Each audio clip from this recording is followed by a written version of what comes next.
Hi friends, இது ஒரு decluttering organising video கிடையாது. இந்த மாதிரி ஒரு வீடியோ நான் அப்லோட் பண்ணுவேன்னு நினைக்கல. ஏன்னு கேட்டிங்கன்னா, இது யாருக்காச்சும் அவேர்னஸாக இருக்கும்னு தான் நான் இந்த வீடியோ போடுறேன். உங்களுக்கு தெரியும், நம்ம வீட்டில் 2 பெட்ஸ் வளர்க்குறோம், லியோ அண்ட் ப்ரௌனி. இவங்க ஸ்ட்ரீட் டாக்ஸ் தான், யாருமே காசு கொடுத்து எடுத்த டாக்ஸ் கிடையாது. லியோவை பார்த்தா ஜெர்மன் மாதிரி இருக்கும்பாங்க, ஆனால் இவன் தெருநாய் தான். அங்கேருந்து தான் நான் இவனை எடுத்துகிட்டு வந்தேன். எடுக்கும்போது அவ்வளோ புண்ணு காயம், அவ்வளோ கஷ்டப்பட்டுட்டு இருந்தான். ரொம்ப குழந்தையும் கூட. அப்போ தான் எடுத்துகிட்டு வந்தேன். ப்ரௌனியும் அதே மாதிரி தான் எடுத்துகிட்டு வந்தோம். இவங்க 2 பேருமே மேலுங்கிறங்காட்டி அடிக்கடி அடிச்சுட்டு விளையாண்டுப்பாங்க. பட் எனக்கு தெரியும், அவங்க எவ்வளோ ப்ரெஷர் ஒவ்வொருத்தங்க மேலே போடுவாங்க. டாக்ஸ் எப்போ அப்படி தான் விளையாடும். அதனால் நாங்கள் எதுவும் நினைக்கல. பட் ப்ரௌனி ரொம்பவே ஆக்டிவும் கூட. அட் த சேம் டைம் பார்த்திங்கன்னா ஓவர் பொசசிவ். இப்போ எப்படி மனுஷங்களுக்கு ஒரு கேரக்டர் இருக்கோ, அதே மாதிரி டாக்ஸுக்குமே அப்படி தான். சில டாக் ரொம்பவே ஃப்ரெண்ட்லியாக இருக்கும், சில டாக் ஓனர்ஸ் கிட்ட மட்டும்தான் ஃப்ரெண்ட்லியாக இருக்கும். அந்த மாதிரி இருக்கும் இல்லையா? லியோவை பார்த்திங்க அப்படின்னா அவன் ஒரு இன்ட்ரோவர்ட். நீங்கள் என்ன பண்ணாலுமே அவன் ரொம்பவே ஃப்ரெண்ட்லியாக இருப்பான். பட் நீங்கள் ப்ரௌனி அப்படி கிடையாது. கொஞ்சம் அன்கம்ஃபர்டபுளாக ஃபீல் பண்ணால் கூட அவன் எக்ஸ்ப்ரெஸ் பண்ணுவான். இந்த மாதிரி போயிட்டுருக்க டைமில் நேற்றுக்கு லியோ மேலே இருந்தான். ஃபுட் கொடுக்கணும்னு சொல்லிட்டு கீழே வா அப்படின்னு கூப்பிட்டேன். அப்போவே அவனுக்கு பயம். ஏன்னா கொஞ்ச நாளாக அவன் ரொம்பவே அக்ரெசிவாக இருக்கான் ப்ரௌனி. நானும் தடுத்து பார்த்தேன், அடித்து மிரட்டி என்ன பண்ணாலும் அவன் சொல்கிற பேச்சு கேட்குறதே இல்லை. லியோவுக்கு இந்த ஜூலையோட 3 இயர் ஆக போகுது. பட் ப்ரௌனி அப்படி இல்லை. இங்கே பெட்டை பார்த்தீங்கன்னா தெரியும் எவ்வளோ மஞ்சள் இருக்குன்ட்டு. இது நேற்றுக்கு ஆனது. இது திருப்பி நான் புது பெட்ஷீட் போட்டிருக்கேன். இங்கே இருக்கிறதுலையுமே பார்த்திங்கன்னா எல்லாமே ரிமூவ் பண்ணிட்டேன். நேற்றுக்கு ப்ரௌனி லியோவை ஃபுல்லாக கடிச்சிட்டான்.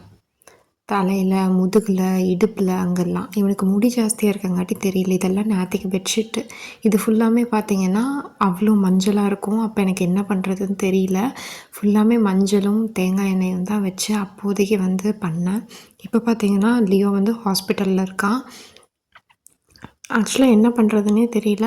லியோ சின்ன வயசாக இருக்கும் போது இவன் ரொம்பவே டிப்ரெஸ்டாக இருந்தான். நான் ஒர்க் போயிட்டுருக்கேன், அந்த மாதிரி இருக்கும் போது. அதனால தான் 1 வருஷம் தாக்கு பிடிச்சி இப்போது ப்ரௌனி எடுத்துகிட்டு வந்தோம். ஆனால் இப்போ பார்த்தீங்க அப்படின்னா ப்ரௌனியும் லியோ ரொம்பவே சாந்தங்க. அவன் தேவையில்லாமல் எதுவுமே பண்ண மாட்டான். பட் ப்ரௌனி அப்படி இல்லை, அவன் ரொம்ப ஆக்டிவ். அவன் கோவக்காரன்னு சொல்லலை, அவன் ஆக்டிவ், அவ்வளோதான். ரொம்ப ஹைப்பர் ஆக்டிவ். அதுவும் இல்லாமல் ஓவர் பொசசிவ் வேறு.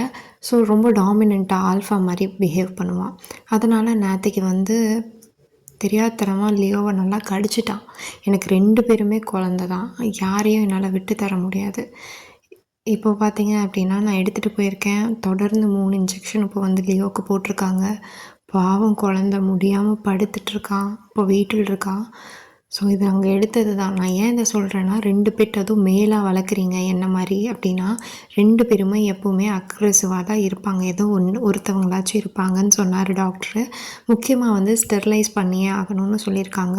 நாங்கள் நெக்ஸ்ட் மந்த் 2 பேர்த்துக்கும் ஸ்டெர்லைஸ் பண்ணுறதுக்கு பிளான் பண்ணியிருக்கோம். ஏன்னு கேட்டிங்கன்னா 2 பேருமே கண்ட்ரோல் பண்ண முடியாத அளவுக்கு பிஹேவ் பண்ணுறாங்க. இப்போ வரைக்கும் சொல்கிறேன், நேற்றுக்கு அவ்வளோ பெரிய பிரச்சனை நடந்து நம்ம லியோ ப்ரௌனியை ஒரு தடவை கூட கடிக்கவும் இல்லை, குத்தலை, அடிக்கலை, கீறலை, எதுவுமே பண்ணல. ஜஸ்ட் அவன் வாய்ஸை வச்சு சவுண்டு பண்ணி வராத, அடிக்காத, குத்தாத, இப்படி தான் அவன் பண்ணான். இப்போது இவனுக்கு 3 இயர்ஸ் ஆகுது. ப்ரௌனி 1 இயர் ஆக போகுது. 1 இயரில் லியோ ஒரு தடவை கூட ப்ரௌனியை தொட்டது கூட கிடையாது. பட் ப்ரௌனி அப்படி கிடையாது, அவன் ரொம்ப ஹைப்பர். ஸோ விளையாடுவான். நீங்கள் பார்த்தீங்கன்னா ட்ரிம்மர் வச்சு கூட ட்ரிம் பண்ணி பார்க்கலான்னு பார்த்தோம், உடம்புல இருக்குது. அது ஒரு மாதிரி ஆகிடும்னு சொல்லிட்டு டாக்டர் பாதி பண்ணிவிட்டு வேண்டாம், நான் அந்தளவுக்கு மெடிசன் நம்ம வச்சுக்கலான்னு சொல்லி மெடிசன் கொடுத்துருக்கோம். இப்போ செகண்ட் பார்த்தீங்க அப்படின்னா ப்ரௌனியும் எடுத்துகிட்டு திருப்பி ஒரு வேக்சின் இவனுக்கு போட்டுக்கலான்னு கூட்டிகிட்டு போயிட்டுருக்கோம். ஆட்டோவில் என்னால் எதுவுமே உங்ககிட்ட காட்ட முடியல லியோடது. ஏன்னா அவன் அவ்வளோ பயந்து நடுங்கி என்ன பண்ணுறதுனே தெரியாமல் இருந்தான். பட் ப்ரௌனி அப்படி கிடையாது, அவன் ரொம்பவே கம்ஃபர்டபுள். உங்களுக்கு இங்கே பார்த்தீங்கன்னா தெரியும், இந்த டாக் அடிபட்டு ஆட்டோவில் ஏறி கால் போயிடுச்சு, கால் எடுக்க வேண்டிய நிலமை. அவங்க அந்த டாக்டர் சொன்னாங்க என்ஜிஓக்கு இன்ஃபார்ம் பண்ணுறோன்னு சொல்லிட்டு. நம்ம ப்ரௌனிக்கும் இன்ஜெக்ஷன் போட்டாச்சு. ஃபஸ்ட்டு வேக்சின் நார்மல் வேக்சின், இன்னொன்று பூஸ்டர் போடுவாங்க, அது ஆல்ரெடி போட்டது தான். இப்போ 1 இயர்க்கான வேக்சினும் போட்டு வீட்டுக்கு எடுத்துகிட்டு போயிட்டுருக்கோம். நான் அதுக்கு அவ்வளோ டிப்ரெஸ்டாக இருந்தான். பட் இப்போ ஓரளவுக்கு கொஞ்சம் தான் நார்மலாக இருக்கான் ப்ரௌனியும். என்னமோ அவனுக்கு தப்பு பண்ணிட்டோன்னு தெரியுது. பட் அது தெரியல. போக போக எப்படி இருக்கும்? நான் மாற்றுவாங்களா, மாறுவானான்னு எனக்கு எந்த ஐடியாவும் இல்லை. பட் பார்ப்போம். தயவு செஞ்சு லியோக்கும் ப்ரௌனிக்கும் ப்ரே பண்ணிக்கோங்க. முக்கியமாக லியோவுக்கு சீக்கிரமாக ரெக்கவர் ஆகணுன்ட்டு. ஏன்னா பாவம் அவனுக்கு ரொம்பவே முடியல. இந்த மாதிரி 2 பெட்ஸ் வளர்க்குறீங்கன்னா டக்கு டக்குன்னு கரெக்டாக வேக்சின் பண்ணிடுங்க. 2மே மேலாக வளர்க்குறீங்கன்னா கண்டிப்பாக டாக்டர் சொன்ன மாதிரி ஸ்டெர்லைஸ் பண்ணுங்கள். நாங்கள் நெக்ஸ்ட் மந்த் பண்ண போகிறோம். ஸோ அதை பற்றின டீட்டெயில்ஸ் உங்களுக்கு நெக்ஸ்ட் டைம் சொல்கிறேன். பாய்.